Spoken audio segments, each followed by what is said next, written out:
So I'm finally getting a chance to try Momigami. I'm a little late to the party. There's so many people who have done it already, and there's so many videos out there, but I wanted to try it, and I thought I would take you along with me. I bought some konjac gum quite a while ago. It's a powder that you mix with water. It says on here it's a cornstarch substitute, and the stuff I bought you could actually use in your cooking, so you could eat this. So don't be afraid to put it in a container. 1/4 teaspoon to a 1/2 cup of water. Mix it, mix it, mix it. It's little granules, and so you have to get all of those mixed. It says you have to mix it for like 30 minutes. I didn't have to mix it that long. Then put it in the refrigerator overnight. And I think what happens to it in the refrigerator overnight is if there are any little particles of granules left still in there, they dissolve. So this really looks quite lovely. Now, if you're doing thicker paper, the thicker gel is fine. If you're doing a thinner paper, then just take some of this out of there and put it in a little cup and add a little water. You want it to be the consistency of like a loose yogurt, not the Greek yogurt, just the regular loose yogurt. And you'll see when you're brushing it on. I didn't have a problem with it. It went on really easily. So I'm going to try a few different techniques today. Before I do, I just wanted to tell you just a few things about this. You probably already know that Momigami is the Japanese word for kneaded paper. And traditional Momigami is made by applying this type of paste to a kozo or Japanese paper. That's the traditional Momigami. Today we're putting goodness knows what on the paper and doing the same technique of kneading it. We're just crunching it up and kneading it. So the actual kneading part is the Momigami, and the techniques are all so different. So there's a channel that I found. Can't remember the name of it. I'll put it in the description box below. And it's like an authentic Japanese channel, and it is showing you how to make it, and they use the more technical version of it, which is kind of where I'm leaning towards. And she's using the kozo paper, and she's using konjac powder, which basically is the same exact thing as this. You can look it up. There's so much interesting information about this and the technique and where it comes from and all that stuff. I'm not going to take up the video with that. I'm going to just put some links below, like I said. And I also found some really interesting ways of using the paper, doing origami and making books and all kinds of things. You're going to find the link below. So what I'm going to show you today is I chose a few different ways to do this. And do you love the rain? That was a sidebar. I'm going to use the I'm going to use the konjac gum for one. I'm going to use hand lotion, and I did decide to try, because another artist left a comment on my YouTube channel, and she said she uses acrylic paint. So I did decide to try that. I did use a nice paint. I used golden paint, and I painted the front and the back of the paper. Now, I was going to use craft paint, but there's not as much good stuff in there, for lack of a better explanation. So I decided to use my golden paint.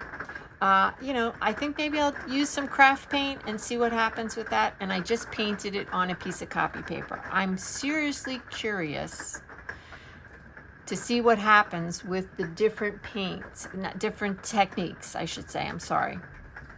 Because from what I read, sometimes you get a sheen on the paper. Sometimes if you're using magazine paper, the colors that are on the paper, the magazine paper, will blend. So the ink moves, in other words. And all these different things. Sometimes you have like a matte finish. Sometimes it's shiny. I don't know. Anyway, back to the channel, the Japanese channel that I found. She claims, her name is Sigrid Bloem, I think. She claims that using the original Japanese technique, that you create a water-resistant paper cloth, okay, paper cloth. And she said it's abrasion resistant as well. So I'm kind of curious if that would stand true if you're using like the acrylic paint or the baby oil or baby lotion. Now, I am not going to be using olive oil or vegetable oil or coconut oil. From what I read, the oils can get rancid. I did use baby oil. However, I didn't realize that that also can get rancid. It can go bad. So from what I read about the baby oil, it can go bad. And then they tell you like after 3 years, you shouldn't use an open bottle of baby oil, like on your baby. I think there is what they mean. But I don't know what it means, go bad. The chemicals maybe in it, or I hate to say the word chemicals are in baby oil, but whatever's in it starts to lose its whatever. So I'm not sure if baby oil would go rancid. I did use it. We'll see what happens. And I did use the hand lotion. So basically, I'm thinking that anything you put on this paper can maybe have an effect long term. I don't know. Do we care? Are we just making collages with it or books or something? Maybe you care. If you're making some art and you want to preserve it, you want it to be not going to break down or anything, then you maybe don't even want to use Momigami. I don't know. Or maybe you would stick with this. It's cornstarch though. It is a food. So I don't know. It's a slippery slope, to be honest. And I am not a purist. I am all about having fun and just making stuff. But the olive oil, I have to tell you, did turn me off. So I'm not using it because have you ever smelled smelly olive oil? All right, that's enough of that, Jerry. Let's put this stuff out of the way, and I'm going to show you that I used. I'm going to show you what I did. So I'm going to start with this. This is the konjac gum, and this was the brush I used, by the way, and it was lovely. So I painted on the konjac gum, and you let it dry. So I just painted it on with the brush on one side. So I set it on the drying rack and let it dry. Not completely. So it was still damp. I flipped it over and I painted the other side. Paint the first side, lay it on a surface to mostly dry, flip it over and paint the second side. Start kneading it while it's still damp. This is watercolor paper. Here it is. It's 140 pounds. And before we go any further, I wanted to tell you all the paper shrank. So of course this isn't spread out, but you can see, obviously it shrank a good inch. So you want to be aware of that. If you're making some Momigami for a particular project, you want to take into consideration that it's going to shrink. And I would make the paper before I made the project. So this is watercolor paper, 140 pounds. There it is. I tried it with a magazine because I was curious to see if the colors would blend, and they did not. This is handmade paper, and it has these pieces of flowers in it, and the flowers started to come off.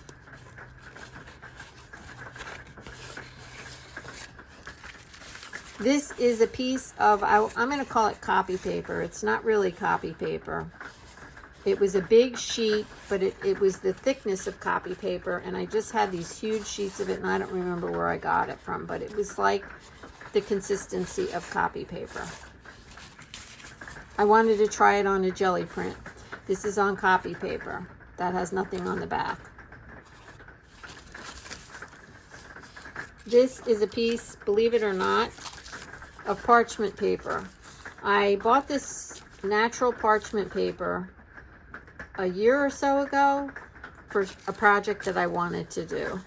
And I thought, I'm going to try it. Now, parchment paper, you know, has like a finish, has like a waxy finish on it anyway. So I wasn't really sure what was going to happen. When I painted the konjac gel on it, it almost didn't even absorb into the paper. So quite possibly this just was going to scrunch up anyway. So that's that. This is a piece of watercolor paper that was eco-printed. And I wasn't quite sure what was going to happen with that, and I love it. This is a piece of deli paper, and this is a piece of packing paper that came out of an Amazon box. So out of this pile here, well, this is absolutely my favorite one because it's eco paper and it feels so amazing, and so does this. It feels like leather, and I'm so surprised because it was so thick. I'm so surprised that it was able to crunch down.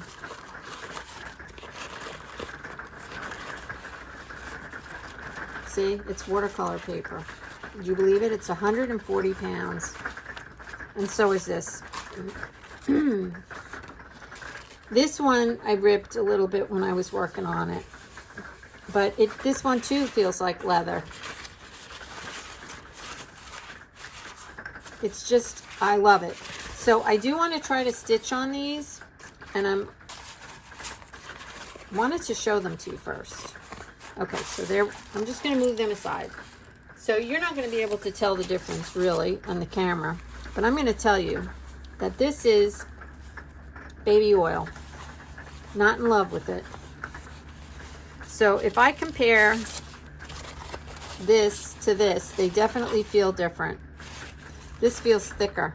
And this is the same exact copy paper. Here's baby oil as well. This is the copy paper. This is the deli paper. Here's the watercolor paper. It definitely worked with the watercolor paper.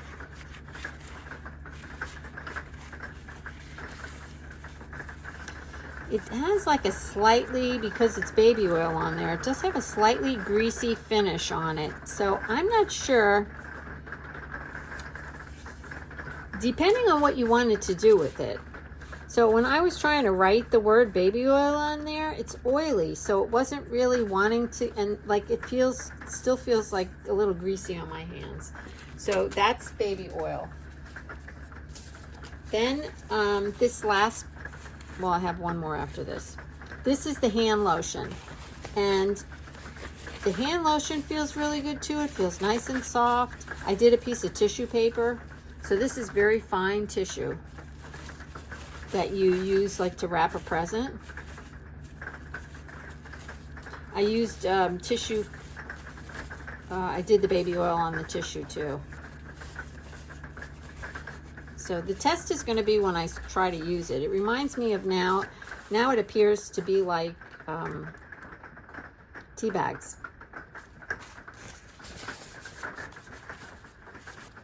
Okay, and we did the deli paper. The last one I wanted to show you is this one. So this is a piece of plain copy paper that I took golden paint and just painted on here, and I painted both sides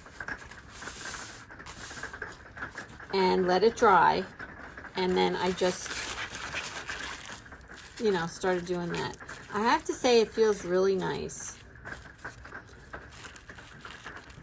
So I would say I'm leaning towards, now that I've done all this, I'm leaning towards two techniques. I'm not crazy about using the hand lotion.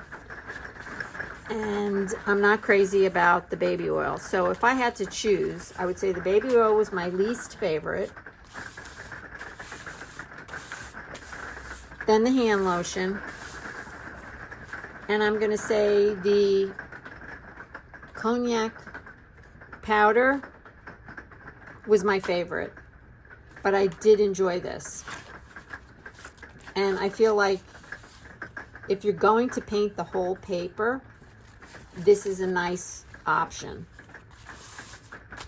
If you don't, like for example, this isn't painted.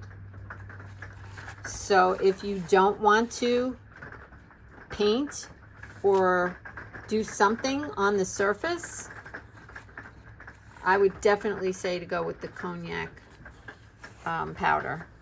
I really like the konjac powder. I like this. I just like this. I like the paper that it created. I just like it a lot. And I feel safer with it. So that's just me. But this, I love this piece.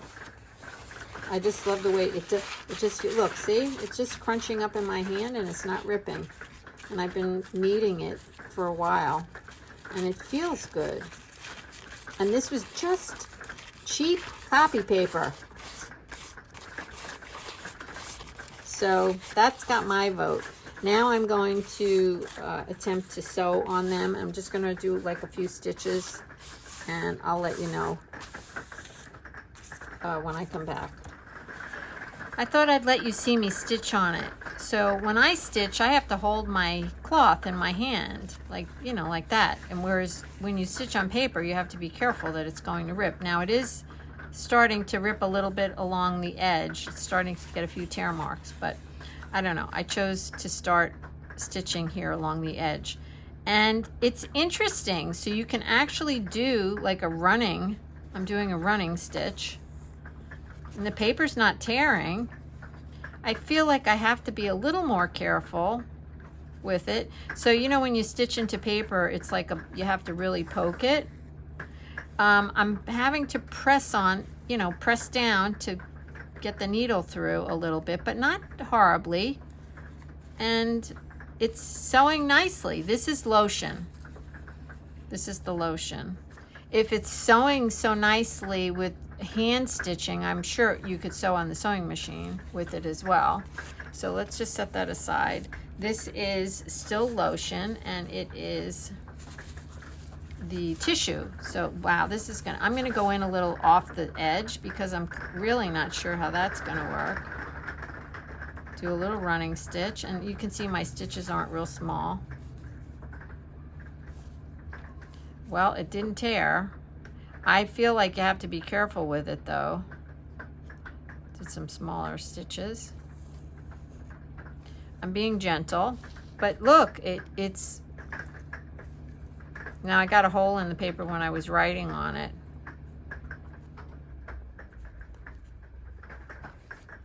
So yeah, and this is tissue. I thought I did the konjac powder on tissue. I have to see where that got to because I don't see it here. All right, so that's the lotion. I'm not crazy about the way it feels. It feels a little slimy. And this is lotion as well. I'm not going to bother stitching on that, but I am dying to stitch on this. So this one is baby oil, and I hope that the white isn't messing up. Okay, this is a little harder because it's really thick to stitch in, but oh yeah, this is going to stitch. So I think what I would do with this is I would use a pokey tool and poke the holes in and then stitch. But yeah, this is definitely going to stitch for sure. Oh, I love the watercolor paper. It's like my favorite. All right, I'm not going to keep stitching on this because we'll need a pokey tool for that. Let's just set that aside. And I'm going to try this. This is my eco paper. So this is watercolor paper, and this is the konjac gum painted on this one. So just gonna go here and just same thing. I think with the pokey tool, I think it would be helpful. But this is what I'm loving, that you can go in and do your stitches. So let's see what happens if you decide to take your stitches out. So let me just show you.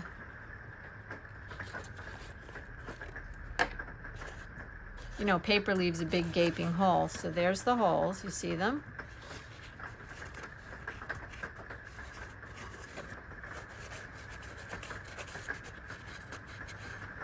I'm seriously impressed. They're not totally disappearing, but they're not this big gaping hole like you do in paper. And if it's a print, you're never going to see it. So you really aren't even going to see that. This is seriously impressive. All right. And I stitched on this off camera. This one felt really good. The acrylic paint is like a glue, you might say, or like a rubber. And so that's what it feels like. It has like a rubbery, like finish on it. You feel safe with it. You don't feel like it's going to be destroyed. And I just want to show you, I know it's hard to see on this color, I did a running stitch and then I did back stitch. I was just curious if I could do a back stitch, and I did. I'm gonna make something fun with these. All right, let me look to see if I can find the tissue paper that I did with the konjac, and I'll be right back. Here's the piece of tissue. It fell on the floor. And this has the konjac stuff painted onto it. So let's see. Here, I have another string. And I'm using, by the way, I'm using 2 strands of embroidery floss, and my needle is not real little, okay? So let's see. Oh my gosh, I'm really excited.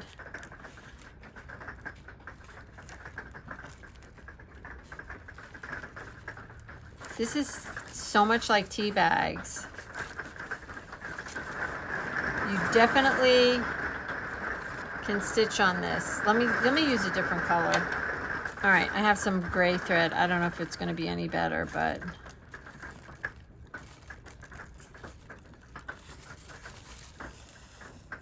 that's amazing. Oh, I didn't put a knot on the end of it.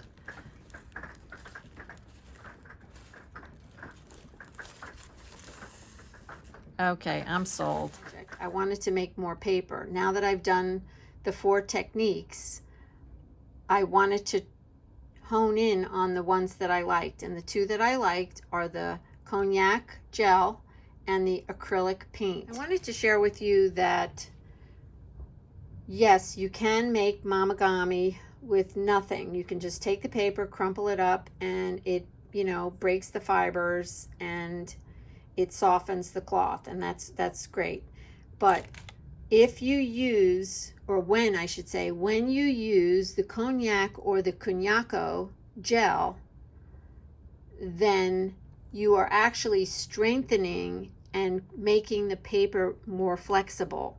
So that's what the added stuff on the paper does. It makes it more flexible and stronger. So as I said, you can just do regular paper and not worry about any of that, or you can add the gel and make it stronger. Like this is really, really strong. Okay.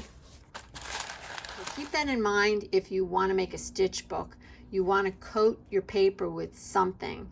I'm not sure, again, I'm not an expert on this, I just was experimenting, but I did read that the konjac and the konjac is actually making the paper water resistant and stronger. So I'm not sure if the oil would do that or the hand lotion or any of the other options. So I just wanted to throw that out there. But I also wanted to show you, I'm experimenting more, I'm going deeper. This is a piece of Bristol paper and I used ink on it. So I did it like that randomly because I want the textured look from the ink, and I did both sides. And I will add the konjac gel to this. I also went in my closet and found some of these covers. Now I save these covers when I'm done with the pad because the paper is really nice, and I often will eco print on this side. And you know, I put this type of paper in my own journals. So I said, oh, I'm going to try it with this. Now, you have to cover the words. So that's what this is. This is one of those pieces of a cover. And let me get the bottom. I just covered the words. And this has acrylic paint on it. So I am not going to add any konjac gum on it. I don't think. Maybe I'll add it on one and see what the because I'm always experimenting. I just love to do that. So this is almost dry, so it's ready really to be kneaded. I can feel it. It's like still cool to the touch. And you notice I'm not kneading it like everybody else does. Everybody else folds in their edges first, and I don't.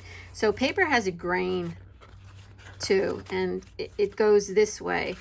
Generally, it goes the long way. And this was, you know, the piece of paper. This was a cover.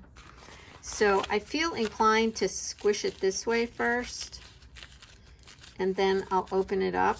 And I've been doing that with all the paper that I've been doing, and then I'll do it this way. So you can definitely feel that it's a little bit more of a struggle when you go that way because the grain's going this way. It doesn't want you to do this. So I'm going to do this, and I will knead all the papers that I made. I made a few more pieces, and I'll show you a picture of them at the end of the video. So we're going to wrap it up, and I wanted to come back and show you the extra papers that I decided to do. And I'm going to stick with two techniques, the konjac gel and the acrylic paint. I really like both of those very much. So this is the watercolor pad cover. And so I had to use acrylic paint to cover the words. So I did the acrylic paint technique on this. I actually did acrylic technique paint on all of these except this one.